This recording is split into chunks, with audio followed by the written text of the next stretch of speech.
بسم اللہ الرحمن الرحیم نحمده ونصلی علی رسولہ الکریم اما بعد فاعوذ باللہ من الشیطان الرجیم بسم اللہ الرحمن الرحیم قل هل يستوي الذین يعلمون والذین لا يعلمون انما يتذکر اولو الالباب وقال النبی صلی اللہ علیہ وسلم خیرکم من تعلم القرآن وعلمه او کما قال علیہ الصلاة والسلام صدق اللہ العظیم وصدق رسولہ النبی الکریم وَنَحْنُ عَلَى ذَلِكَ لَمِنَ الشَّاهِدِينَ وَالشَّاكِرِينَ وَالْحَمْدُ لِلَّهِ رَبِّ الْعَالَمِينَ۔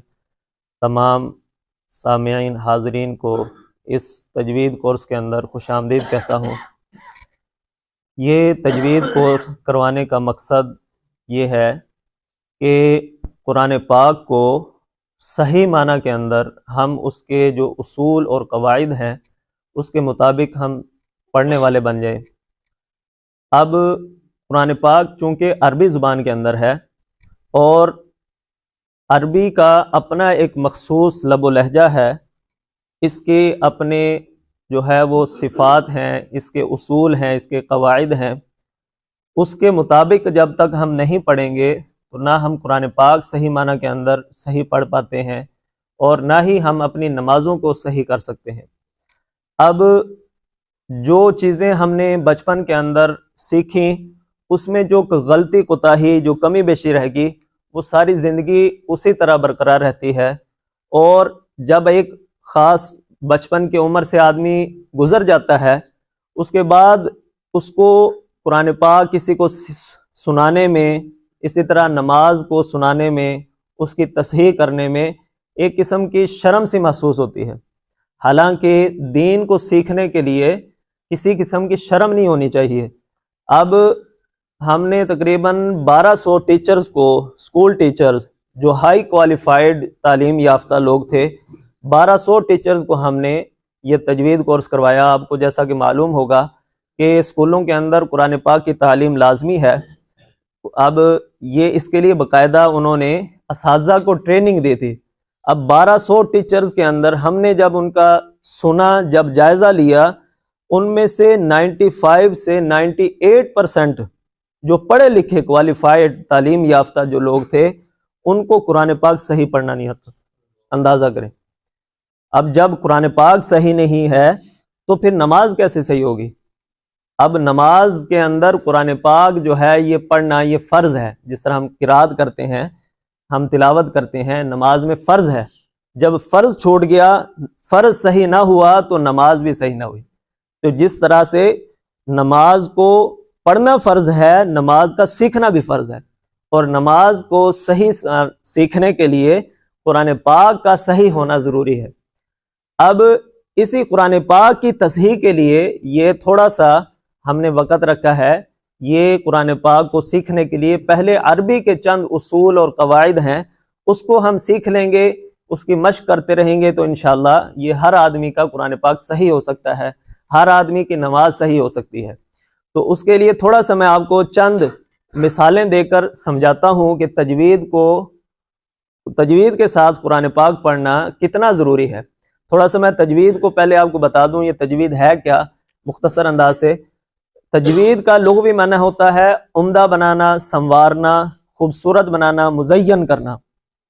اب یہ تو ہے لفظی معنی، اور اصطلاحی طور پر تجوید کا معنی ہے کہ عربی کے الفاظ کو اس کے صحیح مخارج اور ان کی صفات کے ساتھ ہم ادا کریں گے، اس کا نام تجوید ہے۔ اب یہ ہر حرف کو اس کے مخرج سے ادا کرنا کیوں ضروری ہے، اس کی میں چند آپ کو مثالیں دیتا ہوں۔ اردو کے اندر 2 الفاظ استعمال ہوتے ہیں۔ مثال کے طور پر ایک ہے صدا، یہ ایک لفظ استعمال ہوتا ہے، دوسرا ایک لفظ استعمال ہوتا ہے صاد کے ساتھ، صدا۔ اب یہ صدا جو ہے یہ سین کے ساتھ جب ہم لکھتے ہیں اس کا معنی ہوتا ہے ہمیشہ، اور جو دوسرا صاد کے ساتھ صدا ہے، اب اس کا معنی کیا ہے؟ آواز۔ یہ ہر آدمی اردو میں جانتا ہے ان الفاظ کو۔ اب دیکھیں، یہ سین کے ساتھ ہے، یہ صاد کے ساتھ ہے۔ اردو پڑھنے میں ہم عموماً کیا کرتے ہیں کہ دونوں کو ایک ہی طرح سے پڑھتے ہیں، لیکن عربی کے اندر اب یہ الگ لفظ ہے، یہ الگ لفظ ہے۔ جس طرح لکھنے میں دونوں میں فرق ہے، پڑھنے میں بھی فرق ہے۔ اردو میں ہم ایک ہی طرح سے پڑھ لیں. اردو میں مقصد کیا ہوتا ہے کہ اگلے آدمی کو بات کا سمجھا دینا. اگلے آدمی کو بات سمجھ آ گئی، وہ چاہے آپ نے سین کے ساتھ پڑھا ہے چاہے سواد کے ساتھ پڑھا ہے، کوئی فرق نہیں پڑتا. لیکن عربی کے اندر ہر حرف کو صحیح طرح سے جب تک نہیں ادا کریں گے حرف بدل جائے گا. جب حرف بدل جائے گا تو اس کا معنی بھی بدل جائے گا. اب آپ کو میں قرآن پاک کی ایک دو مثالیں دیتا ہوں. قرآن پاک کے اندر ہم پڑھتے ہیں لفظ قل، یہ قاف نقطوں والا ہے. اسی طرح سے ایک لفظ ہے، ایک ڈنڈے والا کاف کے ساتھ ہے کل. اب دونوں کل ہے، اردو میں ہم نے دونوں ایک ہی طرح پڑھ لیا، کوئی حرج نہیں، فرق نہیں پڑتا. لیکن عربی کے اندر دونوں میں فرق ہے، اور جب تک فرق واضح کر کے نہیں پڑھیں گے اس وقت تک جو ہے اس کا معنی صحیح نہیں بنے گا. جب حرف بدلے گا تو حرف کا معنی بدل جائے گا. جب معنی بدلے گا تو نماز بعض اوقات ٹوٹ جاتی ہے. ایک حرف کی جگہ دوسرا حرف پڑھ لیا تو نماز ٹوٹ گئی، نماز صحیح نہیں ہوئی. اب اس کا معنی دیکھیں، کل نقطوں والے قاف کے ساتھ جو ہے اس کا معنی کیا ہے؟ ہم عموماً ترجمہ کرتے ہیں کہہ دیجئے یا فرما دیجئے. اب یہ نقطوں والا قاف جو ہے کل اس کے ساتھ ہے. دوسرا ڈنڈے والا قاف جو ہے یہ ہے کل. کل کا معنی ہے کھائیے. اب اس کا معنی کیا ہے؟ اب ہم اس کی مثال کے ساتھ ترجمہ کرتے ہیں. قرآن پاک کی سب سے چھوٹی سورت جو آخر میں آخری پارے میں سب کو آتی ہے، سورہ اخلاص، قل هو اللہ احد. اب کیا اس کا معنی ہے کہ اے نبی صلی اللہ علیہ وسلم آپ فرما دیجئے کہ وہ اللہ ایک ہے، یکتا ہے، اکیلا ہے. قل فرما دیجئے، کہہ دیجئے. لیکن اگر اسی کو ہم نقطوں والے کاف کے یہ ڈنڈے والے کاف کے ساتھ پڑھیں گے کل، اس کا کیا معنی ہو جائے گا؟ معاذ اللہ کھائیے وہ اللہ ایک ہے. اب دیکھیں ادھر ہے فرما دیجئے، کہہ دیجئے اللہ ایک ہے، یہاں پر ہم کیا کہہ رہے ہیں؟ کھا لیجئے وہ اللہ ایک ہے. دیکھیں معنی کتنا بدل گیا. جب لفظ بدل گیا تو معنی بدل گیا، معنی بدل گیا تو نماز ٹوٹ گئی. ایک اور میں آپ کو مثال دیتا ہوں. عربی کے اندر ایک ہے لفظ قلب اور دوسرا ہے لفظ قلب ڈنڈے والے کاف کے ساتھ. اب پہلا جو لفظ ہے قلب نقطوں والے کاف کے ساتھ، اس کا معنی ہے دل، اور جو دوسرا کاف ہے ڈنڈے والا اس کا معنی ہے کتا. اب دیکھیں کہ معنی کے اندر کتنا فرق پڑ گیا کہ ایک طرف لفظ قلب ہے، اس سے مراد ہے دل، اور دوسری طرف ہے کتا. اب دیکھیں کہ معنی کے اندر کتنا بڑا فرق آ گیا.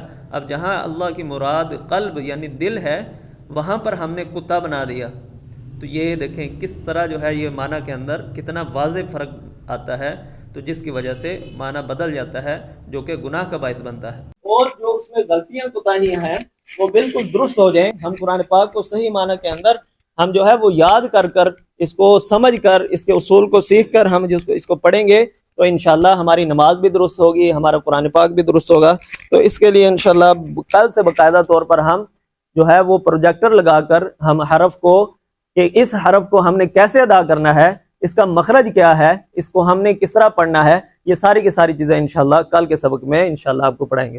وآخر دعوانا ان الحمد للہ رب العالمین. جزاکم اللہ خیر.